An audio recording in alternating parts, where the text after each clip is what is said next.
Good afternoon, morning, or evening. Today I'm going to read to you a transcript of Sam Vaknin's Family Mobbing YouTube video. This is the one in which, or through which, I realized this is it. This is it. Here I go. What happens when your family, which are supposed to be the sanctuary, the refuge, a protection from the world, from harsh reality, from abrasive events and threatening developments, what happens when your own family is the enemy, is the battle zone? What happens when your family threatens your mental health and sometimes your very survival? What happens when you feel alien and estranged and in the wrong place, when you are with your family members in your household, at home, supposedly where you should feel most comfortable, most accepted, most loved, most cared for, where people should empathize with you, listen to your problems, help you solve them, and at any rate afford you succor. And so what happens when you have nowhere to turn because the enemy is within? We're going to discuss family mobbing, when your family is the mob that is pursuing you within an inch of your life. Many of you come from a background of dysfunctional families. You found yourself within dysfunctional relationships because you recreated the original dynamics within your family of origin. That's very true. I've had multiple friendships and a few romantic relationships, one with a husband. There are two types of family mobbing, insidious and overt. The insidious type is hidden, it's occult, it's obscure, it's subtle. It's difficult to convince outsiders that something bad is happening within the family. The overt type is visible. There is physical abuse, sexual abuse, verbal abuse, psychological abuse. The insidious kind is much more onerous, much more difficult because it does not allow you to communicate to the outside. No one would believe you. All the signs are that something is wrong with you. You're being paranoid, you're being hostile. Maybe it's just a rebellious phase in your own personal development. The family looks perfect. There is love, there is harmony, there is caring and compassion and affectionateness. Everyone is there for each other except for you. So something is wrong with you. The family is perfect. The imperfection is all yours. These things exist. I'm sorry to break the news to you. This happens. And if you don't believe me, it's because of just world fallacy, just world hypothesis. Nobody wants to believe it. And again, let me go back to the movie Snow White and maybe even Cinderella. Both of those movies are about stepmothers, but the original writing was about mothers and real sisters. But the world would have never been able to accept such a thing. So they changed it to stepmother and stepsisters. That's fascinating to me. I was talking to a relative and she said, why do they go, but they go on with their lives like nothing's wrong. They go on with their lives. They do things, everything that I used to be at before I discovered, before I exposed, then of course I'm out. I'm erased. Everything I used to do, they still do, like nothing's wrong. Like there's nothing wrong. Only I'm not there. I've been erased. That just shows you the evil. That doesn't, now that to a person who doesn't understand psychological abuse and emotional abuse and narcissistic abuse, obviously it's going to look like I'm the bad guy and I'm not there for a reason. Almost like the Holocaust victims going to their deaths. Well, they must have done something wrong. I mean, I don't even know how else to explain it, but that's a fact. So they go on with their business like nothing's wrong. That's how evil it is. That's precisely how evil it is. That just shows how sick it is. It doesn't show at all that something is wrong with me. It shows even more so that something is wrong with them. That's my take on it. And I know, because I know it happened to me. I know. Okay, well, we'll move on here. The family is perfect. The imperfection is all yours.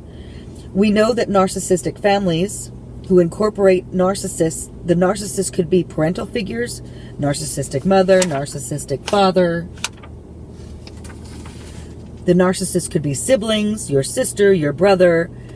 So narcissistic families present a facade of harmony.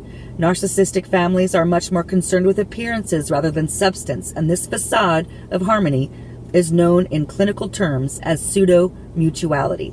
Fake mutuality, fake love, fake concern, fake support, fake succor. The emphasis is on the word fake, as you have gathered by now.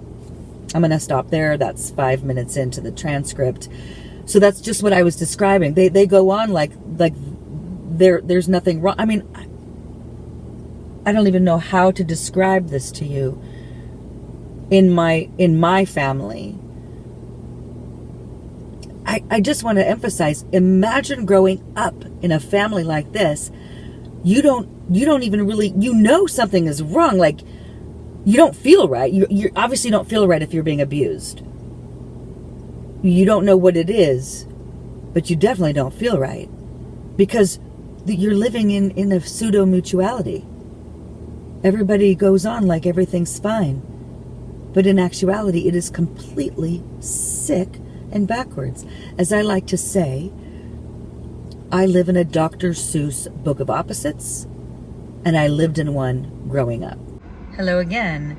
I'm going to do part 2 of Sam Vaknin's Family Mobbing. The pseudo-mutual family and the pseudo-hostile family, the members of the dysfunctional family, are not allowed to separate and individuate. They are subjected to a power asymmetry in cult-like settings. Some members of the family have all the power. Some members of the family are totally dependent and disempowered, and the whole family functions as a cult. We against they.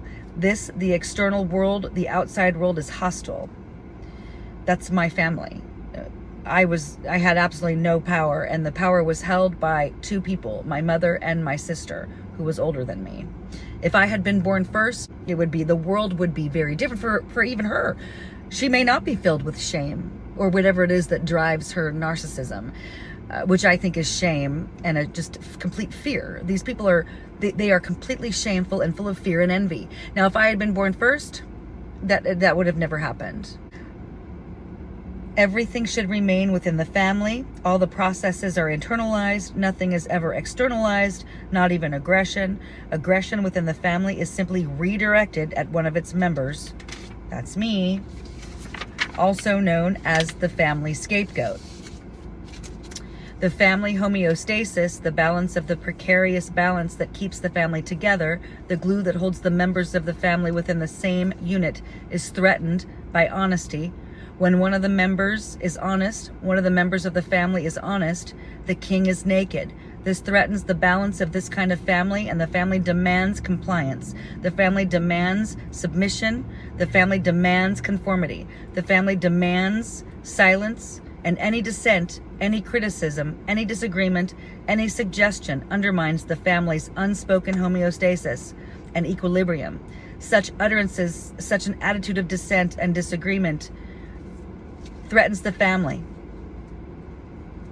That's me. That's me. It all revolves around honesty. Such families are, of course, dysfunctional families. They despise and detest and hate honesty. The greatest threat is honesty, because these families are constructed around denial of their own problems. The problem should never be discussed. No one should acknowledge the very existence of any problem. The family is perfect. If there are any apparent problems, they are exactly that, apparent, and they will go away. They are temporary, and the problems probably have been imported from the outside world, has caused this problem, because a family in itself is an isolated unit, is perfect. It's the outside world that is destabilizing the family. So the member of the family that challenges the consensus of the family, the member of the family that exposes the lies that underlie the mythology of the family, the member of the family that criticizes, that disagrees, that points a finger, this member of the family is a traitor, is a traitor. This member of the family is collaborating with the outside world against the family. This member of the family burrows into the family's foundations, undermines the family, and seeks to destroy the family. And so the whole family gangs up on this individual. Wonder who that is. Hi, here. This is known as family mobbing. There is collusion in bullying. This individual is bullied. Usually it's a single individual, the scapegoat. This individual is bullied, and the reason for bullying is to deflect attention from real problems. These families, of course, are dysfunctional. These families are dangerous. These families are pseudo-mutual. It's a fake. It's a facade. These families are, in other words, not families. Whatever they are, they're not families in any meaningful sense of the word, or in any meaningful sense. Hello again. I'm going to read part 3, Sam Vaknin's Family Mobbing. Yet the pretension to be a family is the most important thing, and anyone who challenges it, anyone who undermines it, anyone who doubts it should be penalized. These kinds of families are highly punitive because they escape, they avoid, they evade real problems, and they deflect attention from these problems onto the scapegoat members of the family. Ally with the powerful against the powerless and helpless, so that if there's a member of the family, could be a father, could be a mother, could be a sibling,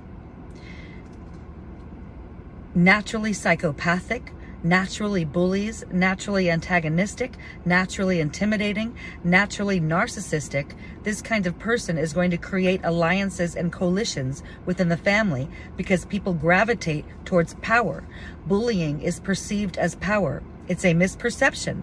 Of course, bullying is a strong indication of fear, panic, and weakness, but it is misperceived frequently as a kind of power, and so members of the family gravitate towards the powerful sibling or the powerful parent, and they collude with this individual to bully others within the family.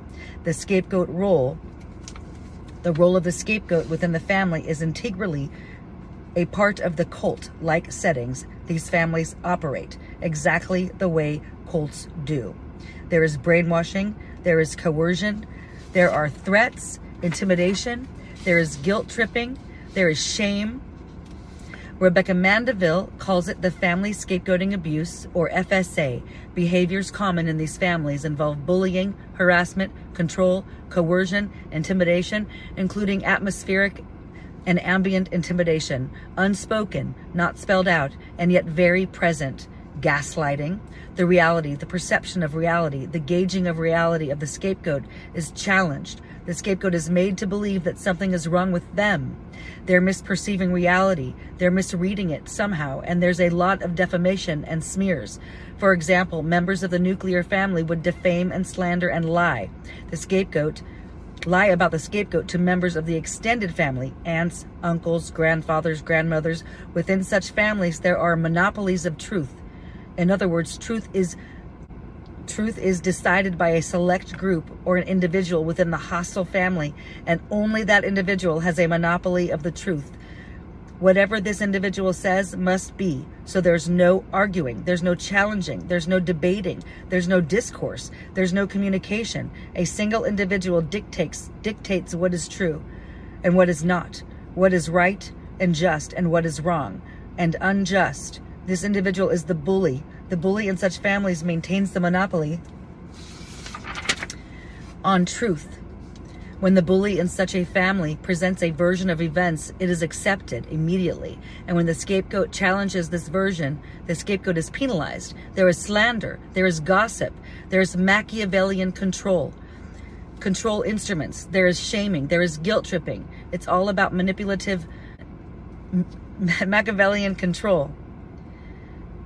Control is crucial in such families exactly because these families are fragmented, they're fractured, they're weak, they're dysfunctional, they're about to die. So control is crucial because it maintains the facade and the appearance of a cohesive, functional family.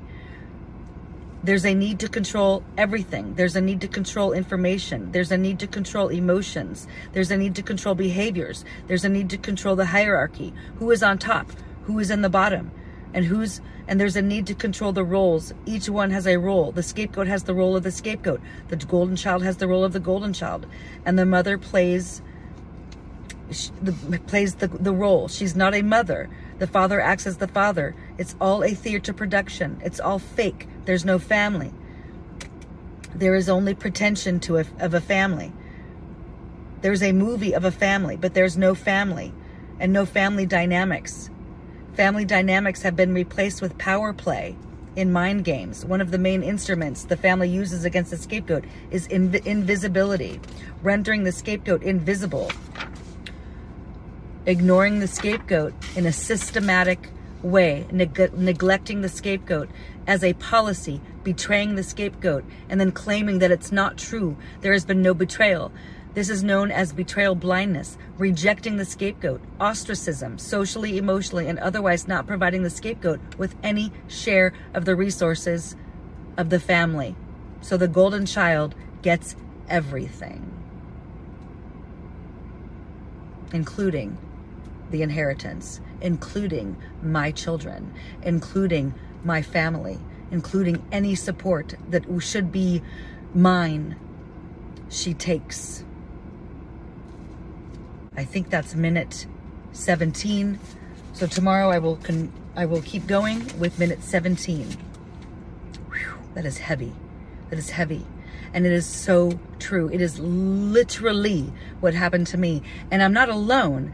There's a reason this is written by a highly skilled professor of psychology, a world-renowned professor of psychology, because it happens and it's true. And it happened to me. It is happening to me.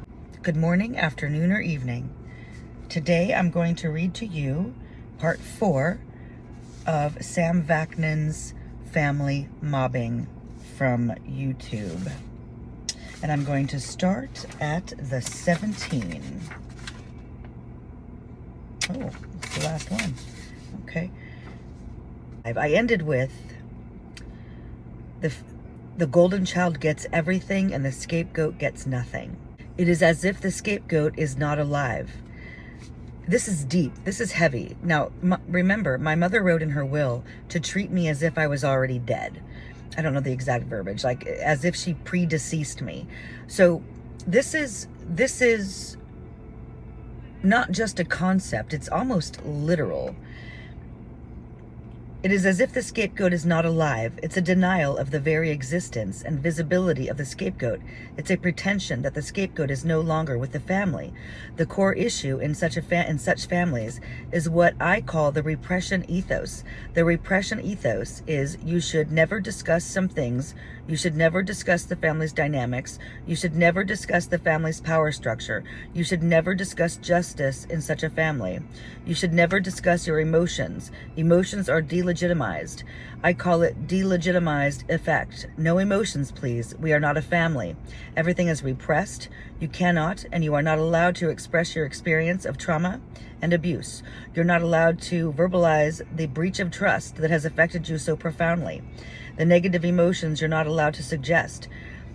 You're not allowed to suggest that you are subjected to a profound betrayal by someone you depend on or love in any crucial way.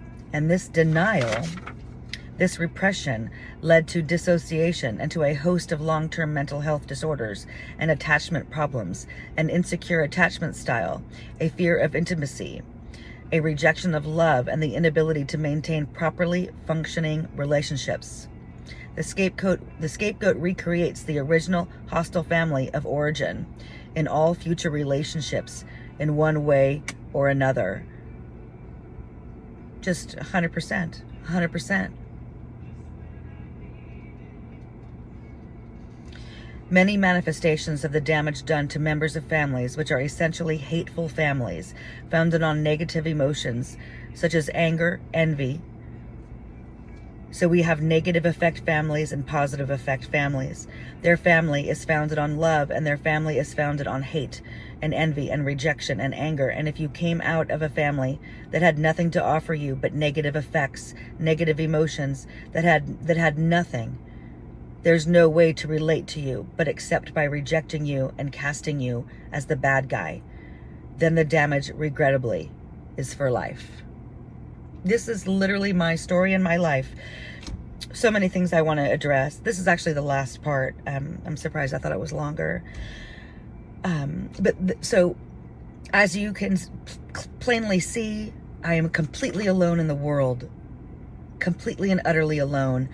This includes my children not wanting called if I'm dead, my mother disinheriting me, and saying in her will that to treat me as if I've died before her. I mean, I'm barely hanging on. I mean, how do you hang on? How do you hang on? I'll tell you how I hang on, because I know that I'm not the bad guy. I know for certain it's not me. But let me go back to this. There's no way for anyone to relate to me except by rejecting me and casting me as the bad guy. Now, everyone has done this. My husband, my boyfriends, but bosses, colleagues, friends, family, extended family. I mean, these people are pretty much all sick. I mean, if you treat somebody with such hate and disregard, I find that to be a very sick thing.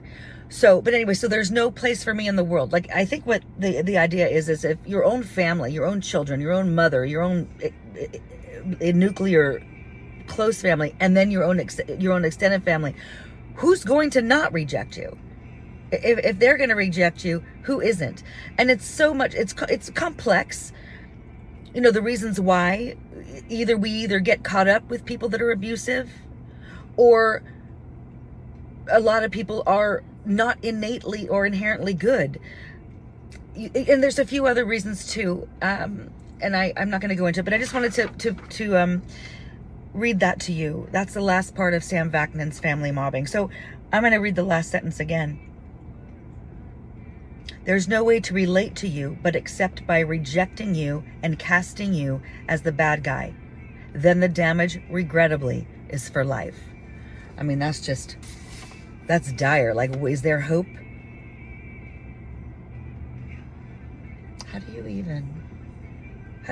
you fix something like that? Anyway, chew on that for a minute and just imagine. This happens. I'm not the only person, by the way, this has happened to. My case is pretty extreme. I'm not going to lie to you. You know, but this is not, I'm not alone. I'm not alone. Like, this has happened to other people. And sometimes they come out of it as winners, in the sense that, you know, obviously you can't unsick your family. You can't unsick people. I mean, look at the Nuremberg trials. I mean, I think only literally one or two sincerely regretted what they did and realized what they had done. Like, that's out of thousands, if not hundreds of thousands of Nazis. So people don't, like, come around. It doesn't, once you're infected, you're infected. It's like a mold growth. Anyway, have a wonderful day.